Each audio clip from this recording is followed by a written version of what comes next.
Hello and welcome to Impact News. This is Ibethoy Tokchom and you're watching Impact Just In. Police has arrested two men allegedly involved in the killing of former president and advisor of Jiliarong Baldi, Assam, Manipur, Nagaland, Atuan Abonmai. The two arrested persons are 47-year-old Ponthalung Panmai, son of Langai Panmai from Konthaujam, Maning Tribal Colony, and 48-year-old Lanchapo Bosco Gonmai, son of late Gaikhan Singh Po from Langol Laimanai. The two accused were produced before Chief Judicial Magistrate Imphal West under tight security today. Court remanded them into 9 days of police custody for further interrogation. As Chief Judicial Magistrate Tamenglong is on leave, the two were produced before in-charge CJM Imphal West Judge Y. Somojit.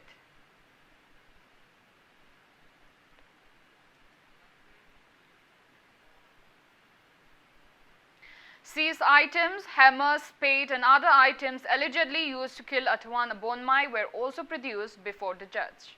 Watch out for more news and events on Impact Just In. For now, this is Ibethoy Tokchom signing off. Have a great afternoon and stay safe.